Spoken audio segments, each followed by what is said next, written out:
मैं अब एक खास बात बताता हूं तुमको। मैं अब एक खास बात बताता हूं तुमको। पूज्य बापूजी ने एक बहुत ही खास बात बताई है। बापूजी की पूरी बात हम इसी वीडियो में सुनेंगे। हमारे इस वीडियो का विषय है, क्या तंत्र मंत्र आदि से बापूजी बाहर आएंगे? आप इस वीडियो को अंत तक पूरा जरूर देखिए और सुनिए। बहुत जरूरी बात है और वो जरूरी बात सुनने के बाद हम बहुत ही महत्वपूर्ण ऐसी पूज्य बापूजी की बात भी पूरी सुनेंगे। मित्रों, दिसंबर 2015 में हमें एक साधक का कॉल आया।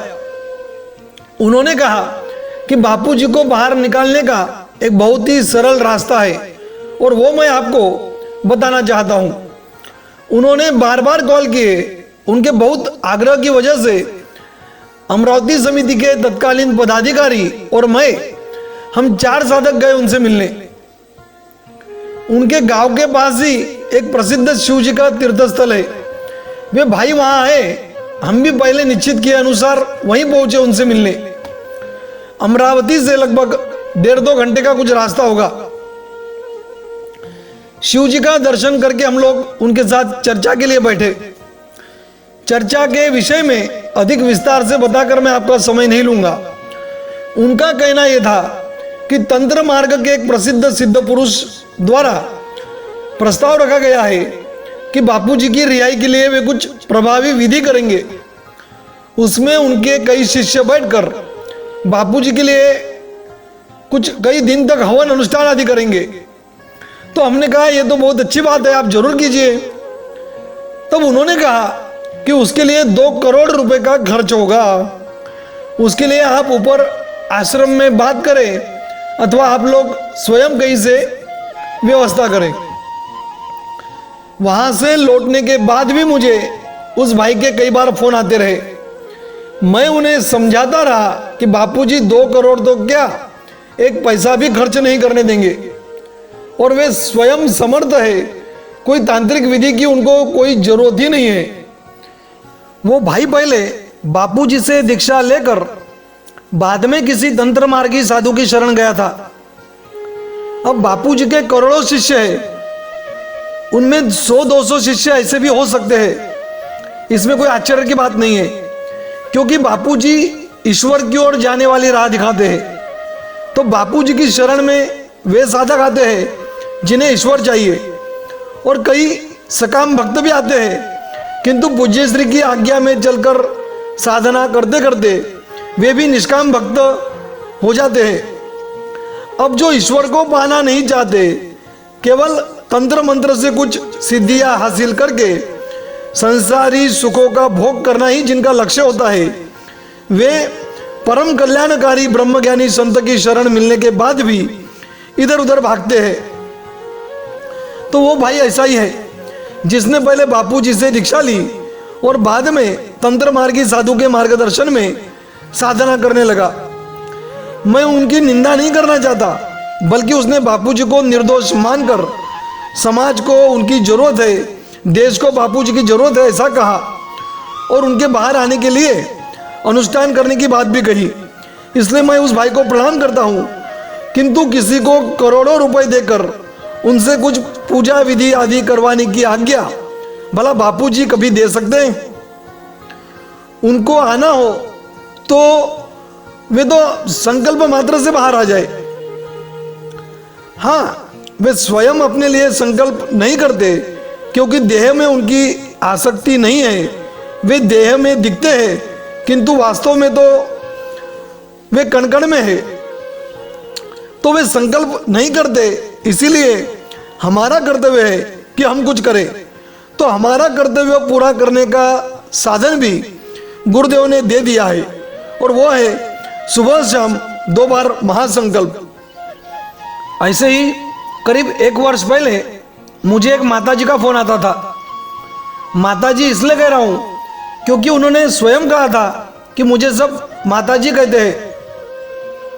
मैंने उनसे नाम पूछा था, क्योंकि बार बार कॉल आते थे तो मुझे उनका नंबर सेव करना था। तब उन्होंने कहा था कि मुझे सब माताजी कहते हैं। वो कहती थी कि मैंने कई बड़े साधकों के साथ संपर्क किया, आश्रम में भी कई बार संपर्क किया, किंतु मेरा संदेशा बापूजी तक किसी ने नहीं पहुंचाया। अब आपसे बात कर रही हूं, आप मेरा संदेशा बापूजी तक पहुंचाइए। मैंने कहा बापूजी तक संदेशा पहुंचाना मेरे जैसे तुच्छ अति साधारण शिष्य के बस की बात नहीं है। तो वो बहन बोली, मुझे बंजारा जी का नंबर दीजिए, फलाने का नंबर दीजिए। अब क्या कहूं मैं उनको। वो कहती थी कि उनके शरीर में कई देवी देवताओं का प्रवेश होता है, लोगों का उनके हाथों बहुत कल्याण होता है, आदि आदि। और वो बापूजी को कुछ मंत्र और विधि आदि बताना चाहती थी, जो बापूजी स्वयं करे और वो करने से बापूजी तुरंत बाहर आ जाएंगे, ऐसा उसका कहना था माता जी का। मैंने कहा बापूजी नहीं करेंगे।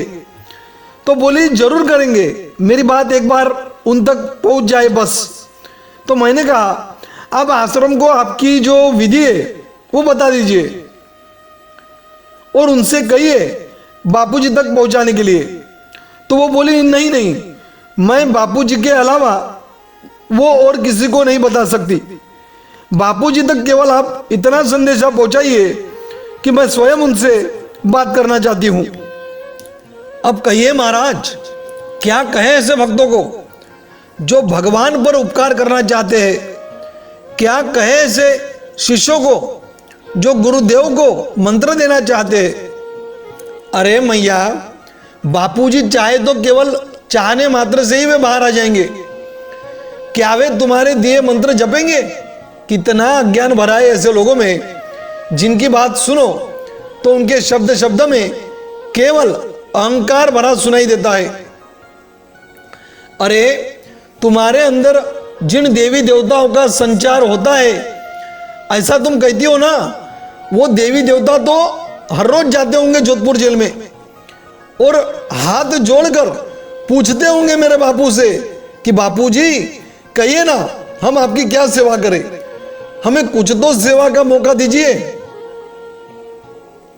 मैंने तो उनसे कहा था कि बापूजी के लिए कुछ जप अनुष्ठान आदि करना ही है तो वो स्वयं आप कीजिए और जरूर कीजिए, किंतु बापूजी को ऐसा कुछ करने के लिए कहना तो मूर्खता ही है। किंतु वो मेरी बात क्यों समझने लगी। वो तो बोले कि बापूजी को स्वयं ही करना पड़ेगा। यानी उनके कहने का अर्थ ये था कि वो बापूजी की गुरु बनेगी, तभी बापूजी की जेल से मुक्ति होगी। धन्य है माता जी और धन्य है उसका अहंकार। सोचिए मित्रों, यदि मुझ जैसे को ऐसे ऐसे फोन आते हैं तो जो वरिष्ठ साधक है, वक्ता है और आश्रम के मैनेजमेंट की सेवा में लगे हुए जो वरिष्ठ साधक है, उनको 7 वर्षों में ऐसे कितनों के कॉल आते रहे होंगे। दिन रात सेवा में लगे उन साधकों को ऐसे मूर्खों की वजह से कितनी परेशानी होती होगी। अभी कल ही मुझे मंगलमय चैनल पर एक वीडियो मिला जिसमें पूज्य बापूजी ने ही इन लोगों को जवाब दे दिया है। मेरी बात तो वे नहीं मानते, मेरे लाख समझाने पर भी वे अपनी जिद नहीं छोड़ते। तो लो, अब बापूजी के ही मुख से सुन लो गुरुदेव क्या कह रहे हैं। मैं अब एक खास बात बताता हूं तुमको। मेरे को मेरे नजीक के सेवकों ने बताया कि फलाने एक प्रसिद्ध व्यक्ति जिसने इंदिरा के लिए जो बोला था वो घटना घटी, फलाने व्यक्ति के लिए बोला था वो वैसी ही घटना घटी।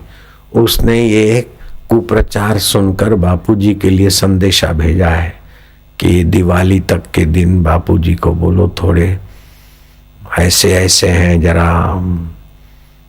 अब मैं सारी बात किसी की मैं निंदा तो नहीं चाहता हूँ, और किसी ने सद्भाव से संदेशा भेजा तो मैं उसका अनादर भी नहीं करता हूँ।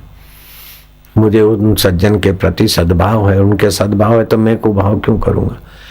कुल मिला के संदेशा ये आया कि बापू के तोल के बराबर का गुड़ और 5.25 किलो चना गायों को खिलाए। इतना काम बापूजी कर लें, बाकी का हम इधर बैठे बैठे करेंगे। दिवाली तक की जो कुछ है समस्या है उसमें बापूजी को बोलो ये समझ। मैंने कहा उनको धन्यवाद तो भेज दो, बाकी हम अपने को तुलवा कर गायों को गुड़ खिलाएं और 5.25 किलो चना खिलाए, हमारे ऊपर आपदा आए वो टली जाए। उस रांड को कल आना हो तो आज आए और आज आना है तो अभी आए।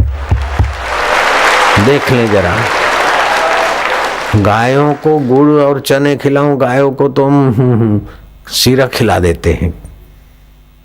उत्तरायण के दिनों में मौज आ गई तो कहला देते कि सीरा बना के किलो 2-2 किलो गायों को खिलाओ, मूंगफलियां गायों को खिलाओ, फलाना खिलाओ। लोग दंग रह जाते कि बापू की गायों को ऐसा ऐसा खिलाते, कि बोले बापू ने कहा है खिलाओ। अब बापू की गाय क्या, गाय भी भगवान की, बापू भी भगवान के, खाने वाला भी भगवान, देने वाला भी, वो बात अलग है। लेकिन अब मेरे पर ये दिवाली तक की कोई आपदा आने वाली है और मैं अपने आप को तुलवा कर उतना गुड़ और 5.25 किलो चने डलवाऊं और गायों को खिलाऊं, ये मेरे चित्त में है, क्या पता स्वीकार ही नहीं होता है। हाँ, वो कहने वाले रोज याद दिलावे कि अभी आज कर ले, मैं वो ठहर। फिर कुछ दिन बीत गए, मैं क्या अब दिवाली में कितने दिन रहे, बोले 5 दिन कर ले। मैं क्या नहीं, 15-20 दिन से पहले तो हो रही थी बात, अब 5 दिन रहे, 10 दिन तो गुजर गए, अब बाकी कितने रहे, बोले 3 दिन। कल मैंने पूछा, मैं क्या, अब बोले आज तो दिवाली है। मैं क्या रात को 12 बजे तक का ही है।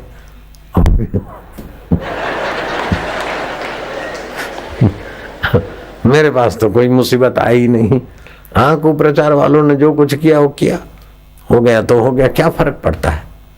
आप अपने अंतःकरण में द्वेष रहित, अपराध रहित, विकार रहित अवस्था में विश्राम करो, फिर जो होगा देखा जाएगा। सुनाना सभी ने, तो ऐसा विचार कोई गलती से भी ना करे कि हम बापूजी को मंत्र तंत्र आदि बताएंगे, वे वैसा करेंगे और बाहर आ जाएंगे। ऐसी मूर्खता का त्याग करके बापूजी के करोड़ों साधकों की तरह स्वयं जप अनुष्ठान और महासंकल्प आदि करना चाहिए। मंगलमय चैनल के उस वीडियो की हमने इसमें केवल एक झलक देखी, पूरा वीडियो भी आप मंगलमय चैनल पर जरूर देखिएगा। उस वीडियो की लिंक आपको नीचे डिस्क्रिप्शन में मिल जाएगी। और सुबह शाम महासंकल्प से जुड़ने के लिए अपने मोबाइल में मंगलमय ऐप जरूर डाउनलोड करें, उसकी भी लिंक डिस्क्रिप्शन में दी है। हरिओम, जय गुरुदेव।